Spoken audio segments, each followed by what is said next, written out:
Como a mãe que senta do lado da cama de um filho que está doente, Deus está sempre ali ao lado de um mundo acamado, se recuperando da doença do pecado.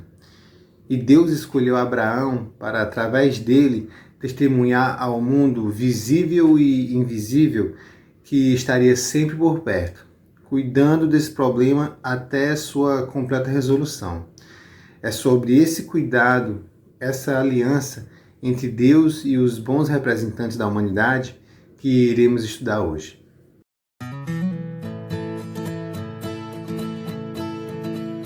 Olá, irmãos e irmãs, mais uma vez estamos aqui no canal Farol 7. Eu sou Samir Paiva e o tema da lição de hoje é a Aliança Eterna. O texto em destaque a gente vai encontrar no livro de Gênesis, capítulo 17, no verso 17, que fala assim: Estabelecerei uma aliança entre mim e você, e a sua descendência no decurso das suas gerações, aliança perpétua para ser o seu Deus e o Deus de sua descendência. O nome de uma pessoa no Antigo Oriente é importantíssimo, pois ele representa o caráter ou definição da pessoa. Exemplo, quando eu falo Albert Einstein, ou Martin Luther King, ou Gandhi, automaticamente você já mentaliza a pessoa e suas respectivas contribuições humanitárias. O nome Yahvé, Javé ou Jeová, que é o nome de Deus, é uma variação do verbo Hayar, que quer dizer ser, que nesse caso significa o que existe por si mesmo, o autossuficiente, aquele que vive eternamente, o eterno.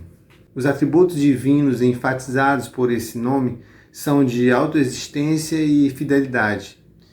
Jeová, como Deus vivo, a fonte da vida, da existência de alguém ou de alguma coisa, entra em contraste com os deuses pagãos que não tinham existência além daquelas que seus adoradores inventavam ou criavam.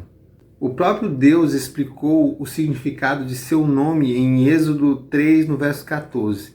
Eu sou o que sou, que quer dizer a realidade da existência incondicional de Deus, que também sugere seu domínio sobre o passado, o presente e o futuro, sua atemporalidade. Esse é o nome que vale a pena conhecer de verdade, pois quem conhece, vive. Em Gênesis 17, no verso 1, Deus se revela a Abrão, ainda a Abrão, como El Shaddai, que quer dizer Deus Todo-Poderoso. E esse Deus Todo-Poderoso propõe ao seu Filho escolhido para andar em sua presença e, consequentemente, ser perfeito. A ideia por trás do nome El Shaddai era mostrar que só Deus era realmente poderoso no pleno significado da palavra. Um poder que vai de encontro com a fragilidade humana e que realmente está acima de todas as ilusões de poder. Ilusão de poder, eu digo, porque várias pessoas têm poder, mas é um poder legal, condicional, como, por exemplo, o poder de um juiz ou de um delegado, ou o poder de um fiscal. Quem realmente tem poder de verdade é uma pessoa que faz o universo e mantém todo esse universo funcionando a cada espaço-tempo existente.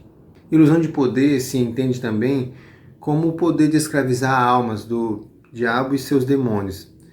Eles têm um poder, mas se limita àqueles que não andam com Deus. Por isso, a recomendação de Deus a Abraão de andar com ele, em Gênesis 17, no verso 1. E mesmo assim, esse poder é um poder ilusório, porque um dia esse Deus Todo-Poderoso irá acabar de uma vez por todas com todos esses que exercem esse poder no juízo final. Na cultura oriental, como eu já falei antes, os nomes pessoais eram cheios de significados e geralmente eram uma frase ou uma sentença. Como, por exemplo, Daniel queria dizer Deus é juiz. Joel, Jeová é Deus. Natã, dom de Deus. E como os nomes eram importantes, a mudança do nome de alguém também era acompanhada de mudanças significativas. No caso de Abrão, que queria dizer Pai excelso, Deus mudou para Abraão, que significa pai de multidão. Depois que Deus mudou o nome de Abrão para Abraão, foi que realmente ele ficou fecundo e gerou multidões. Mas Samir, se Deus não tivesse mudado o nome dele, será que ele ainda seria pai de muitas nações? Oh, eu não sei. Só sei que essa mudança de nome com certeza aumentou a fé de Abraão, porque de fato ele foi aquilo que Deus recomendou. Como vimos até aqui, todas as alianças que Deus fez com a humanidade foram alianças de graça, pois nunca poderíamos prover essa salvação por nós mesmos. Abraão foi o humano escolhido por Deus para pôr seu plano de salvação em ação. Por isso era importante da parte de Abraão dar o exemplo de andar em justiça e obedecer a Deus às gerações futuras.